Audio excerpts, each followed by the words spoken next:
What scares me more than anything is most schools in this area are working under a Title I, where it's a lot of our students are low income. Those same students deserve every chance that they can get to be able to perform at a high level. When you pull money away from those, the people that are going to be affected more than anything are going to be those low income families. We're talking about just solving the problem by spending more money. Like, that's not going to solve the problem. Like, we spend more money, like $15,000 per student in America. Other countries spend a lot less and they have better results. Money's not going to solve the problem.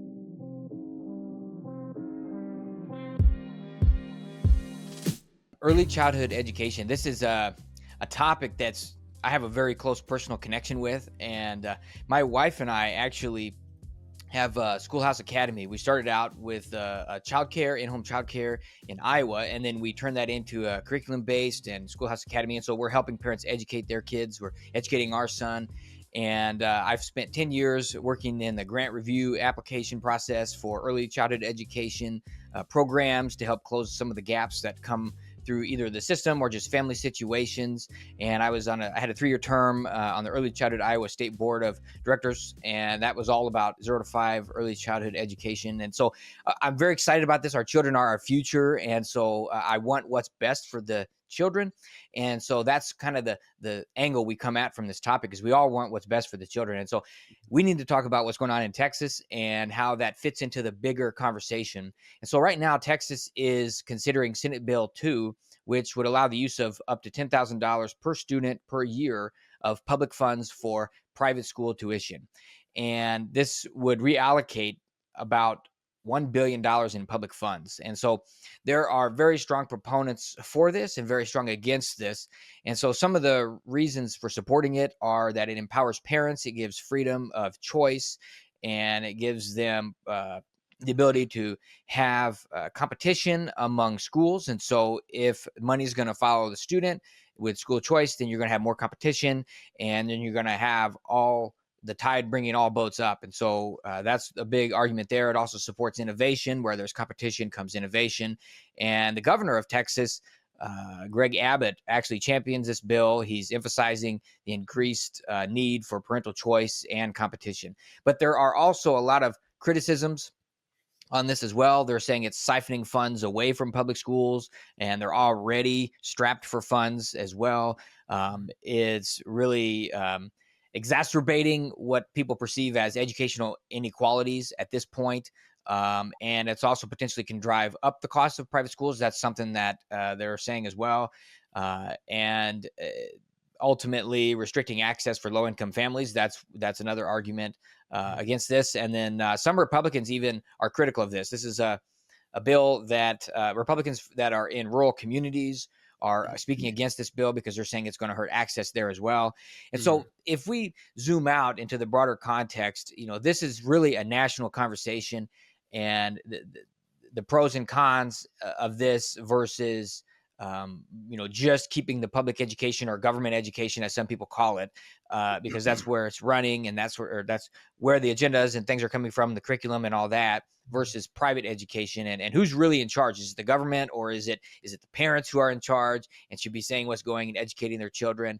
And so it's really this national discussion. There's a lot here. One thing I want to just put in everybody's mind as we go here is the American education system about protecting an institution, or is it about educating the children who are our future and doing what's best for the future of the nation? And so I want to give that to you, Troy, now to take it from here. Yeah, thanks, Ryan. So I'm excited about this mainly because I was raised in a home where we were homeschooled at first, and then we went to private school. And then by the time I was out of high school, some of my other siblings, Reese included, actually went to public school as well. Mm-hmm. And so my parents kind of had a mix of all three.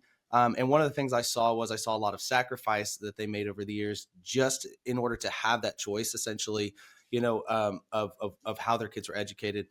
So I definitely am coming from, probably a similar perspective as you, Ryan, but I'm also at the place where I'm saying, hey, I'm not as educated on this issue as I'd like to be. And I definitely could see my opinion changing, with the facts. And so that's why we brought Hunter on, is because I think most of us hosts on this show probably lean pro voucher. And so what is the other side of the coin, and what are the negatives? What are the potential cons to this, and how, just someone, Hunter, you're someone who's currently in public education. So you're not just hearing the hearsay, you're looking at probably and hearing, what's actually going to happen, and people are already probably making decisions based on this. So Hunter, could you introduce yourself, let people know what you currently do, also what you're working towards, and then give us your thoughts, give us your opinion on the whole voucher situation. Well, first of all, thanks guys for having me on. I really feel honored that y'all would include me in this conversation. So my name's Hunter. I am a current 7th grade social studies teacher at one of the Longview school districts here in East Texas. I've been in public education. This is my 8th year. I'm also a athletics coordinator, as well as working towards my master's degree to get my principalship so I can move up into administration. So I've been in the trenches the last 8 years through COVID. Before that, when we had the surplus, as we've been told about for years. And right now, we're kind of dealing with this voucher system, or at least this proposed voucher system. And I want to clarify that I don't feel as much. I mean, I'm not pro voucher, but what I am is pro reform. There's definitely got to be some change. There's no way that the education system can function the way it is right now. In the last couple of years, we've had a freezing on spending, or we had a cutback on funds that we were supposed to be getting from the government, or from the Texas government, that we haven't seen. And so currently right now, we're already facing a squeeze financially. And then a voucher system being added into that is going to already affect what a school, just my school district and the previous school district that I've been at, when I spoke with both administrators that are saying, hey, we're almost at a deficit working as it is.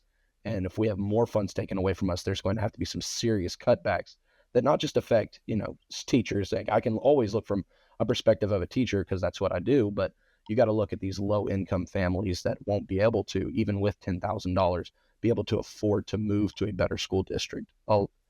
There's a few things, and I think this is probably better for a discussion than me just up here pontificating about it. But there's definitely a need for change. There's not I just don't think vouchers are the right answer, at least not at this point. Well, you say school reform, and that was one of the things that came up in my mind when I was reading through this. Like, I'm not anti-public school, even though I have my kids homeschooled. I just don't like the way that it's being managed right now. For sure. Which, I mean, that brings in the reform. But one of my biggest questions that I had for you, and I don't know if there is a good answer for this or not, but when I was doing the research on this, it seems as though there is actually a lot of money going into the public school, specifically in Texas. And I had found an article that had some information on that. And so my curiosity is, where's this money going? Because Texas spends more money on the public school system than 45 states in this entire country, and by like a long shot. And I'm just curious, like, where do you think the money's going? Why is there such a discrepancy there? So I would believe, if I remember right, I may be incorrect on it, and I'm trying to pull up one right now where it's talking about, so a lot of what I think it's being spent towards, and again, I'm just a teacher, so there's a lot of things I'm not aware of when it comes to at least the district that I work in, but I know an unhealthy amount of it gets spent towards things like standardized testing and the resources that have to go through that. And I will tell you, there is not a teacher in my district that will put their hand up and say, oh, we love standardized testing. We absolutely need that kind of stuff. Yeah. And so I've heard that. Yeah. No, we tell kids that all the time, that, y'all hate standardized testing. Nobody hates it more than us, because we know that that's not a measurement of what we've actually taught you, but it's the standard that we're being held to. And when you're looking at, and I mean, I don't have an article exactly about it, but when you're looking at the upper millions, you're probably that's where a lot of waste is probably going, in my opinion. Hey y'all, this is Troy. So if you're enjoying this conversation, I want to quickly let you know how you can get access to exclusive conversations like this one that are not normally available on YouTube. So if you go to filibustedshow.locals.com, you'll be able to sign up for a small monthly fee and get access to exclusive content that's only available on that platform. There's going to be a link below that you can directly click to sign up. Now back to the conversation. Can I add? I'm going to add. So you gave a good, I don't know if Doug, if you have something else you want to add, but I want to talk, I got numbers here. We're going to talk about big picture since 1980 spending. Can we go through that quick here? In 1980, 21.2% of the population was in the public school education system. In 2020, it was 14.9%. So the percentage of the population has gone down. The enrollments have not gone up. We have increases in number of teachers, but not equivalent to match increases in enrollments. We have a lot more increase in administration. And then you mentioned other costs that are there as well. And so it really makes me think, because I've worked in business for 20 plus years. And if people just say, we want more money, we don't have enough money, that's usually a signal that something else is going on. And I would go deeper into that business and how you spending your money or that department or whatever. But I will say this is that from 2015 to 2020, everything went up, including it was a 37% increase in spending, but enrollments went down. And so enrollments went down. More teachers were hired, more administrators were hired, and spending went up 37%, which is the biggest jump in a 5-year period since 1980. And so what is going on with the spending? You know, that's kind of and I think we're kind of on the same page here as far as maybe the spending is not being done as well as it could be done, but the spending went up. So that maybe is a little more detailed than we were interested in, but this is from the National Center for Education Statistics and the U.S. Census Bureau and all that. So I don't know if any thoughts. Can I jump in a little bit on those statistics, Ryan? I'm purely just curious, and if you know this, I have to look into it myself. But when you talk about the percentages of enrollment, are we talking about? You said percentage of the population.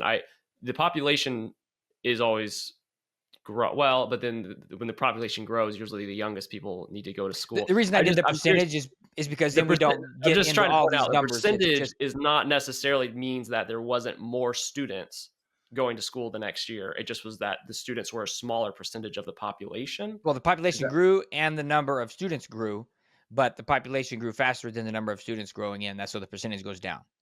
Right. Okay. But it doesn't mean that less students were going to school. Only from 2015 to 2020. Every year it went up. But then from 2015 to 2020, that 5-year period, there were less students actually from 2018, 2019 to 2020 because of COVID, most likely, or the C because of the pandemic or whatever. But that's where that's. Well, do you think that those numbers are coming from the drop is coming from school choice as far as people going to homeschool? Yeah, we had a huge increase in alternative education. People pursuing those routes. Yeah. And people being pulled out, people seeing what was happening in public education and saying, wow, I'm not sending my kids back there. And that's not a dig on you, Hunter. That's just like, yeah, there are some schools that are, or teachers and that sort of thing exposed it. And we need more accountability here. And that's where I would be more around, hey, if we're going to give more money to schools, then we need to go to merit-based pay. We need to go to performance-based pay, and all the teachers unions and everybody's sort of against that. And there's no other industry where you don't pay based on the results that people get, you know. Well, and that's Hunter, you and I sat down with a principal in this area the other day. I'm going to leave his name out just because I haven't asked if I can share it, but and he was talking about, you know who I'm talking about, Lou, right? Yes, sir. Yeah, he was talking about how there are some programs, and I think you mentioned it too. There are some programs where teachers do get paid more based on, what was it? Was it the testing or something like that? It's it's called lift pay. And so there's a district here. I've never heard of that before, but I was like, man, that's pretty cool. Like, so yeah, it was pretty awesome. So I see them. Yeah. So I have one of my best friends is actually working in that district as well. And he has some opinions on that as well. For me, yeah, I'm absolutely for, like, hey, if you can perform to a different level, then yeah, I've always been a believer of, if you produce more, you deserve more. If you work hard, you deserve to see something happen. And maybe that's the competitiveness in me. Maybe that's, being an athletics coach. I want to see stuff grow, and I like to win championships. And the same thing with when it comes to a teacher, and leaving his name out of it, he said, hey, there are some teachers in this district that get paid more than I do because of lift pay. He mentioned, I think he said he signed a $30,000 check at Christmas time. Man, I'd like some more of that. But the thing that scares me about that as well is that when you talk to some of that, though, and then you talk to people that are in that district, there's a lot of people that come back and say it's so toxic, it's so cutthroat, it's how can we step on each other's backs? And then I ask myself, well, yeah, you're raising standards to a test that sometimes only requires a 45% pass. You're performing well on that. And maybe you're jam cramming a lot of information into students for that test. But at the same time, like, are you truly growing your students? Are you really doing something that actually brings them, or are you doing this just to line your bottom dollar? And so, Yeah, Right. there's a difference between education mhm, and testing. absolutely. There's Yeah. a Absolutely. and that's kind of where I'm at as far as like I've learned more about the efficiency of education. Like actually very little education is academic. Yeah. Like actually if you look at your learning that you've done in your life, very little academic, and there's a lot more around creativity and being a problem Mhm. solving and that sort of thing. But it Mhm. actually only takes 100 hours to go from basic introduction to numbers to being wildly proficient at algebra. Yes. 100 hours. It doesn't take 8 or 9 years, Right. like it takes in some of the school systems, private and public. So Right. the point there is that there's more creative ways to learn and educate and that sort of thing. And I Sure. think that's something we need to consider. It's a major overhaul, and that's why some people are saying, "Hey, we can't fix the government education system or the public school system. We need to just abandon it." And I'm kind of like a both and, because it's just not realistic for some people to abandon it. Like my wife and I Right. have helped people transition. So we have them come to our Schoolhouse Academy for a period of time. Maybe they come 2 or 3 days a week, and then the next year they take over Mhm. as the primary educator for their children. And I think that's the key, is that the parent is the primary educator. Sure. And we have too many examples of some states that are just taking the reins and putting the government in between parents and their children. And that's just insanity. Honestly, to me, it sounds Hunter and Ryan, both of y'all, from what you've said, it sounds like it is a high level issue. But day to day, parents, in the public school or private school or homeschool, we all have a lot of strong feelings about it as parents, because we have kids, because Mhm. we want to see them educated well. How does it make you feel, and what are the pressures that you're sensing, maybe yourself or even just from like current administration? I will say right off the bat that with current administration, I work for a phenomenal district that puts students first. And we say, and one of the things when I got hired was I asked a little bit about these kind of questions about funding. He said, we were good stewards of our money. We put money away for moments like this to where we're not suffering a deficit. To give a little personal anecdote, I was in public school and I was in private school. I attended a private school here in the Longview area, and I see the merit in those schools. I absolutely do. I was about 2 or 3 years ahead when I returned to public education. When schools caught up to me in my education, I felt, I was really well prepared for it. For a long time, I lived a privileged life. I did have two parents that worked very, very hard, and they wanted the absolute best for me and my little brother. And we were able to go to a nice school like that when we could afford it. And then life happens. My parents weren't able to afford it anymore, and I had to go back to public education. What scares me more than anything is most schools in this area are working under a Title I, where it's a lot of our students are low income. And those same students, to me, deserve every chance that they can get to be able to perform at a high level with the highest standard of teachers. I'm not saying everybody in my school district's the highest standard teacher, and hopefully those ones get worked out, because you're never going to have a perfect system when it comes to those. But when you pull money away from those, the people that are going to be affected more than anything are going to be those low income families. There's a website called Don't Defund My School. It kind of was funded by around this time, where it talks about voucher systems, how it would affect your specific school district. So if a large voucher system was implemented in my school district that I work in, it could possibly drain up to $1.8 million. What that could mean is it could be as many as 33 fewer teachers per student or for students, an increase in student teacher ratio of 6.78%. And you're going to have these marginalized students, these um, IEP, these individualized education plan students, these 504 students, ESL, these marginalized students or at risk of anything that are already struggling, and they're going to have funding taken away from teachers that could be beneficial. We'd have to start cutting positions that are beneficial to them. And that scares me more than anything. If somebody came in my room and said, Hunter, like, this is not the education standard, okay, I'll fix it. I can up my standards, but I can't up the money for the district to bring in more people for more students. Absolutely. I wish that the model of being able to work and avoid some of the um, essential knowledge and skills things that the state says that we're supposed to teach, there's just some things that just aren't relevant, and that's just the absolute truth. Y- I spend There's plenty of a time in my school where there's been times where I've said, like, there's something more important than the federalist power today. Let's talk about that tomorrow. Let's focus on this today. And maybe that's not, and maybe some people don't want to hear that's what public education is, but I don't see people in my classrooms, and I may just be a drop in the ocean here, But teachers, when I walk into their classrooms, are actually sitting there doing their best to not only prepare them to exceed in the education system, but generally care about the students as well. And I can say that that happened as well at a private school. And so when you go under the guise of doing this as school choice, and some kids have choice, some people do have choice, and giving a $10,000 voucher towards it, or towards paying for tuition, may benefit some, but it's not going to benefit every student. It's not going to benefit every family. And that's my fear, is that some kids are going to fall through the cracks despite teachers that live there trying to find Okay. them.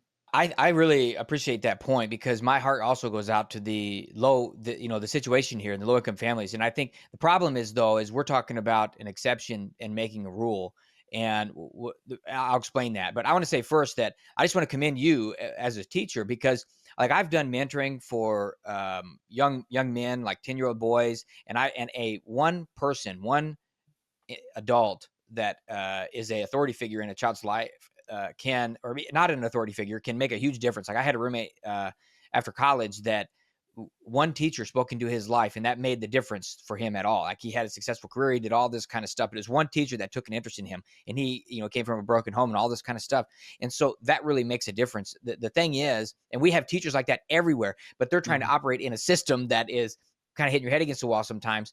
And what I would say is that this is not a new thing. Like Florida, as an example, implemented school choice in 2002, or implemented this kind of thing in 2002, and they were number 33 in education for low income students, and by 2019 they went to number 1, and that's public schools. And so in Indiana, after adding school choice, they went from number 22 to number 3 in educating low income students. So the point here is that it's not necessarily a real it's not a concern that will likely come to fruition, because normally when you have you shouldn't be forced to go to a low performing school because of your zip code. I mean, there should be competition, and we could solve other problems. Like, how do we get these low income students to another district and take them there? Let's spend the money on a bus to take them there, or on a van, or, whatever it is. Like, there's different ways to solve these kind of problems. And, there is a cutoff at 4th grade for reading. So if a child reads at 4th grade at 4th grade, they will have a smooth academic career after that. If they don't read at 4th grade level, it's very likely that they will struggle the rest of their career. And right now in America, it's like 33% proficiency at 4th grade level, and it goes down from there. And so we have students graduating from high school that can't read. Like, that's just insanity. And so, and again, I'm saying this is the system. We're talking about the system. And so we're talking about just solving the problem by spending more money. Like, that's not going to solve the problem. Like, we need to look at this. What's the specific thing that we need to look at, and what are we getting in this? And so we spend more money, like $15,000 per student in America, and other countries spend a lot less, and they have better results. And some countries spend more, and there's different education models. But that's kind of where I'm saying is, like, money's not going to solve the problem. Like, it hasn't solved the problem. We had money go up, and we had students go down. So yeah, it's a really good point, Ryan. I'm glad that you brought up how the other states are performing, because I hear Hunter's concerns, because it sounds very concerning with, like, what if a student can't get to a better performing school district, they can't get the better education, and then the school they were going to, which was fine and had the resources for them, has significant cuts made, and now they're not able to have the extra help that they need, because maybe because they're learning English, or because they started out behind, or they don't have as much parental support, and so the academics is more difficult for them. Gosh, there's so much going on here. I'm just curious, how did that take place in, like, Florida, when they say, like, we have this great success story? Like, how does it go from, well, did you have parents leave the public school system, but certain public schools were able to combine their resources together and still was able to take, like, to do okay? I'm just curious how that works out in the weeds, because it looks like it has the potential for being very devastating for public schools and some of the students that are going to those schools, and will continue going to those schools no matter what quality the school has. And I'm just curious how that works out. How that works out in the weeds. Yeah. So 30 seconds on this. So that's a great question, because from what I've seen is that most parents aren't chomping at the bit to get their kids out of public school. Like, I mean, it's maybe some are, but some of them will take it right away like that. Oh, I got 10 grand. Okay, let's go. But most of the time, parents want to just continue where it is. And there's plenty of time for schools to catch up the performance and to do better. And like, it's like a last resort to take a kid out of a school and move them to a school. Like, all their friends are there, all the other parents. And I mean, it's kind of like, it's not so black and white, so that really the last resort is that. So that's like years, but like, usually what's happening is not usually, but I mean, these examples is that all the schools perform better, because it's almost like an employee who's been sloppy, and then all of a sudden now someone's evaluating their work, and it's like, just kind of tighten things up a little bit and do a little better. I'm not saying this on a teacher perspective. I'm saying more administrative, the whole thing, spending money, wasting money. We can go through how all the money spent. It's only 12% of the Department of Education goes to K through 12, and then you have state spending and all that. So it's very complicated.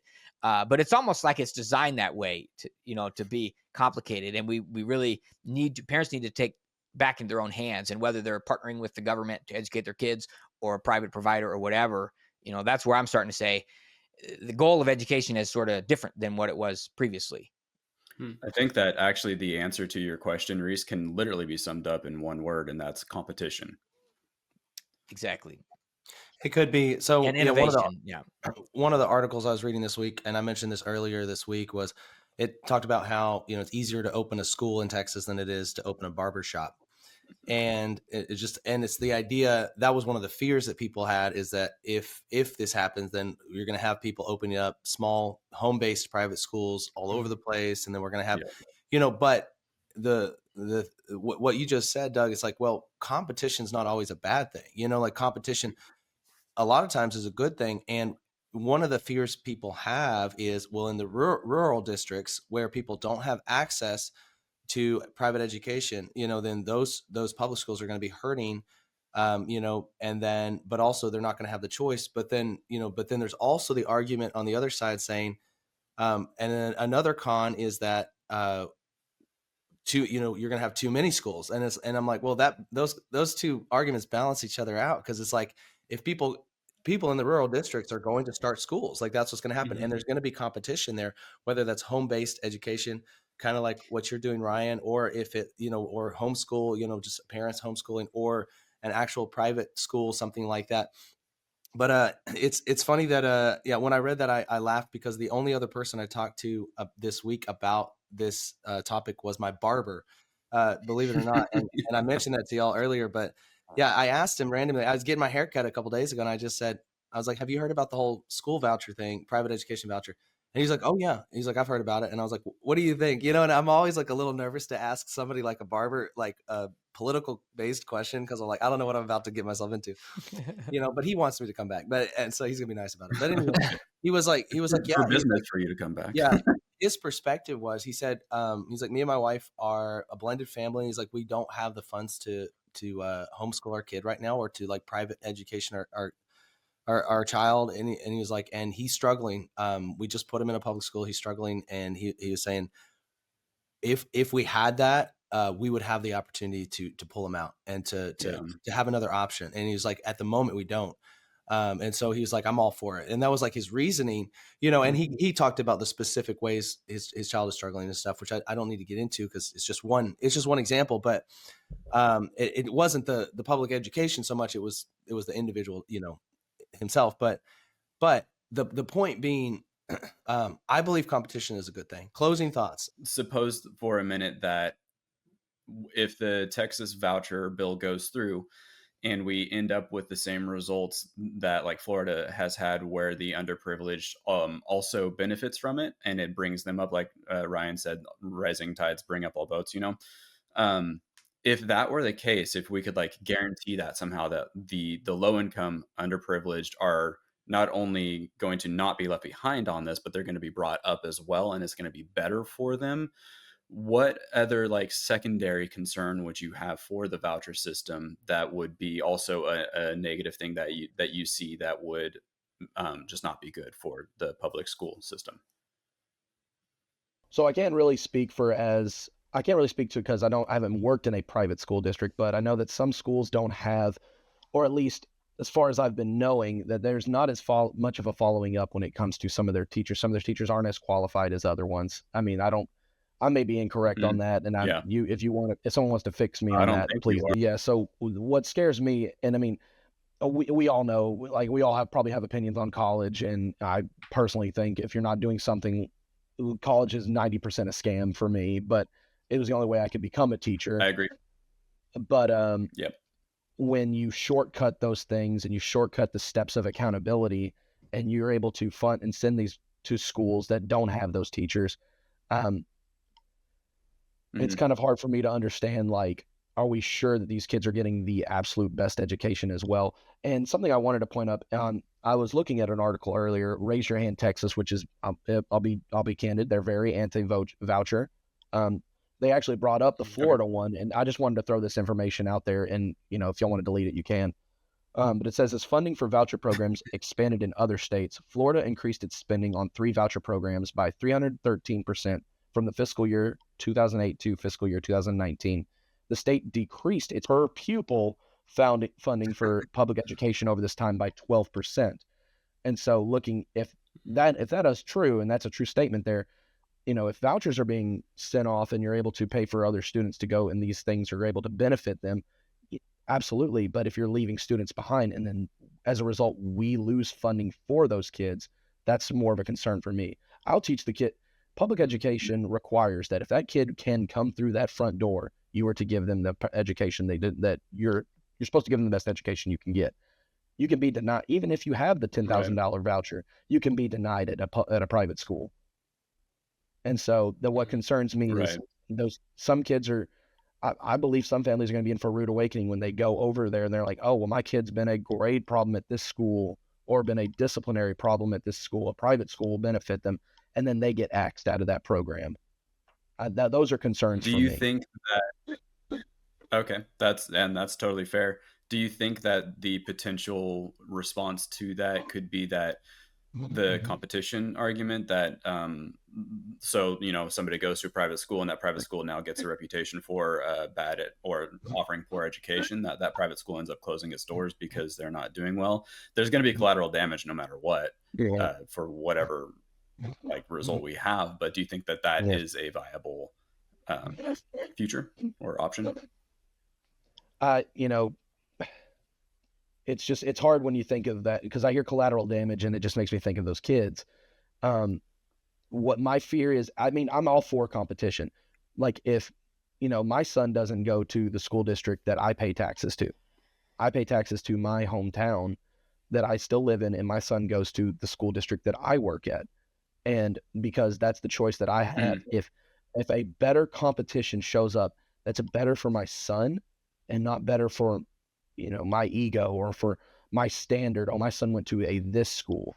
I want the school that goes best for my son, whether it's a private education, public education, IB, or charter school. Competition absolutely drives the best out of all of us. It does. So I'm not opposed to it. That's why I think school choice is still a very fundamental thing that absolutely, I'm not personally a fan of conflating vouchers with school choice. We've had school choice. Now, not everyone has the same choices as everyone else. There's economic differences. There's locational differences that keep kids from being able to go to certain schools. And and that's a system, and that's a systemic issue. And that's a thing that just sometimes can't be resolved by whether or not you're able to move tax funds from one place to another. And so competition-wise, I agree with that for sure. Big thumbs up. Go right ahead. A couple closing thoughts. I know we're at time here, but one of the things that I recognize, like that article, I think, Troy, that you mentioned, talks about schools popping up everywhere as though that's a bad thing. And I would say it's the opposite. It's a good thing, because actually my wife and I, we have taught other parents literally in our school, and then they open another school, and now they're educating more kids. And the thing is, it's all about what results are you getting. Like, it's not complicated to be able to teach children. What's complicated is classroom management when you have 30 kids. Like, that's what you really need to learn. But that's not, you know, home education. We call it home education. It's not bringing school into the home. Like, there's very different issues that you're dealing with in a classroom with many students than in a more intimate setting. And you could actually take all our public educators and put them in a house in a neighborhood in a rural area and pay them $100,000 a year or more, and do it in a house with all the kids from that neighborhood. And they would make more money. The parents would pay less. It's more efficient. I mentioned, and so there's lots of benefits. And so we need to think about other ways about education. And the whole thing about the barber stuff just shows how about business licensing and how it's just too difficult to open a barber shop. I mean, that's a whole nother issue. But we want more schools, more education. The market can manage itself. I mean, we see what results are getting, and then we can have other people who have a heart to teach that want to step up and do that as well. And so those are kind of some of those thoughts there, but there's lots of options, lots of creativity. And so again, my question was, are we protecting an institution, or are we doing what's best for children and what's best for the future of our nation and the children in it? There are too many bureaucrats. That's the problem. Absolutely. There's too many people in TEA. Sorry, there's too many people in TEA that haven't been in a classroom, and that's what bothers me. That our Texas Education Agency, so many people have been coming from private sectors into that, and some don't have any effect or have any relation to the average teacher, and they're the ones that get to make the laws and make the funding based on what we do. Come teach a seventh Same grader. problem everywhere in government. People who are disconnected from the reality on the ground.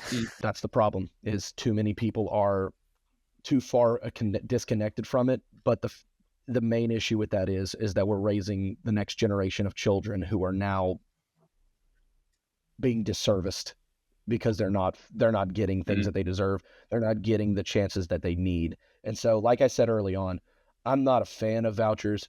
If it turned around and it proved that if it proves itself to being beneficial for the students, then I'll walk back my statements. I'll walk back because I do want to see all boats rise. That's what matters to me. That little Johnny down the street and little Sally get the same educational chances that a CEO's son can absolutely get if it came to that, if it benefited those things. But the kids that live in the Section 80 houses in Longview, are they getting the same opportunities? And that could be a whole other conversation about government efficiency, which is a joke itself. But if I could throw in one closing thought on that, Hunter, I think that's really, really good. And if I just maybe just something for Texas parents to think about specifically, we take it down to the parents is, and this is true for everything, but be aware of the institutions and the businesses that you're supporting, because we do have a level of school choice at the moment. And if that increases significantly with the vouchers and that there's money being sent with where you're going, parents need to be aware that just because they have the ability to maybe send their kids. So there's a private institution over here that looks kind of prestigious. It's is that the same thing as, is this school actually benefiting as many people as they can, and having a service mindset for we are serving and we're making and we're having we're producing opportunities for as many kids as we can, and not just leaving people out because it's easier for us and we're just going to try to grab some money and run. It's I think there's always the need. We can't just rely on the politicians and the administrators to come up with the best system for us. There's a need for parents to be involved with their school, and I had a great public education. I did private as well, but I did my whole high school through public school, and I love the school that I went to. I had a great experience. I know not everybody does, but I did have a good experience through public school, and I just think that public schools can be good, obviously, but private schools can be good as well. But it's just people need to be involved with how do we make these things better, and how do we send our kids to things and support things that are going to produce better results for society. That's my closing thought. But I love that. So I hope you enjoyed this conversation. If you want more content like this, you can get access to exclusive content at filibustershow.locals.com for a small monthly fee, and that link is below this video on YouTube.